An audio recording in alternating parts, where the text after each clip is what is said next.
Hey, it's John at Tinderbox Arts. This is my 2010 Triumph Bonneville. It has about 27,000 miles on it at this point.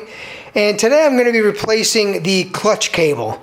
It's starting to feel just a little bit grindy when I pull that clutch in, so I think it's time. Now, instead of using an OEM clutch cable, I sourced this one. It's made by a company called Moto Master. And down here it says Velo Moto, so I'm not even really sure where it's made, but it does look good quality and it looks identical to the OEM model. Now, there is one minor complicating factor. Where I'm shining the light right now, you can see there's a bracket right there in the middle of your screen. Well, that bracket was for a windshield. There's one on the other side as well. And I never used the windshield. When I bought this bike, it only had about 1,000 miles on it, and that windshield was included. So I took the windshield off, but I never took those brackets off. And you can see the clutch cable really wraps around the edge of that bracket, and I don't really like the way that sits, so I think now is a good time to try to get that out of there and get it out of the way. Beyond that, this is a pretty simple job. There's an adjustment right up here at the clutch lever that we need to loosen, and if we look down here, there's an adjustment here as well we need to loosen so that we can remove the old cable. Now, before I remove the old cable, I do want to check the new one very carefully to make sure it's identical, and it looks, honestly, it could be the OEM cable. It's identical. Now, one question that's going to come up, I'll try to answer up front here. Should you lubricate the cable? So the cable itself rides in a sheathing, and there are two different types of sheathing. Some have like a liner inside the sheathing, maybe made of nylon or something like that. In that case, you do not need to lubricate this cable inside the sheathing.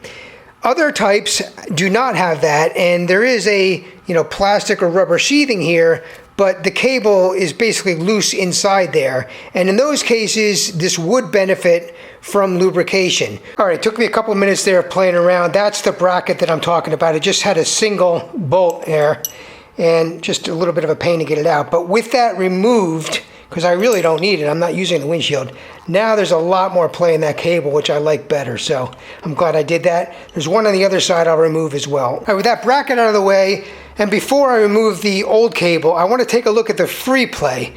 That is the measurement that you can move the handle here before you start to disengage the clutch. If I put the camera down here, you can see as I move the lever, I'm not actually disengaging the clutch yet. That's just free play. So I want to make a note of that. There is going to be a spec, I think. If I look right in here between the housing and the handle, see that's a little gap that's created?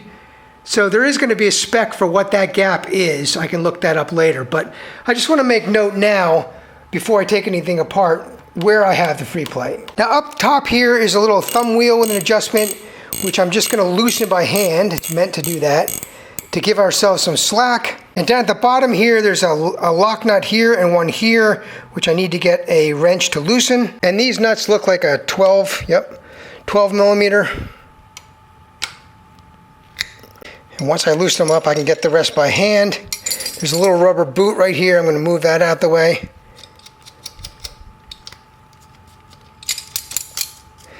And if I loosen that nut up by hand, that gives me more slack.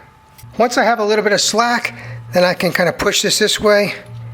And there's a slot in there. I can ease that out. There we go. Now, up at the top here, there's the adjustment thumb screw here. We want to line up that slot that's in that with the slot here so we can remove the cable.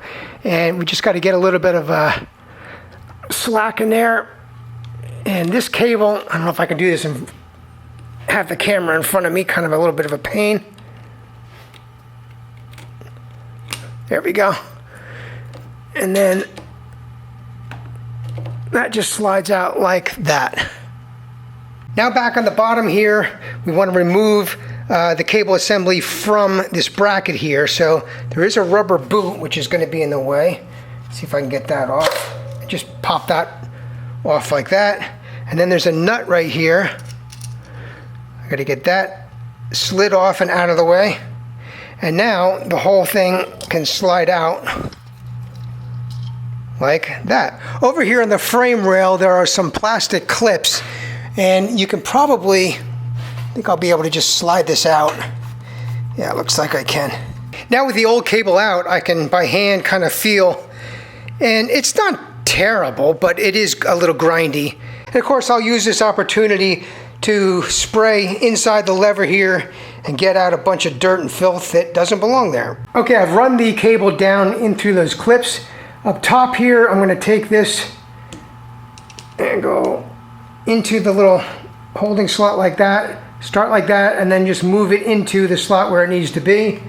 And then I'll just turn this adjusting screw a little bit. You know, I want to leave myself room for adjustment, right? So I don't want it all the way in or all the way out. I want to be able to adjust it. So I'm just going to leave it like that.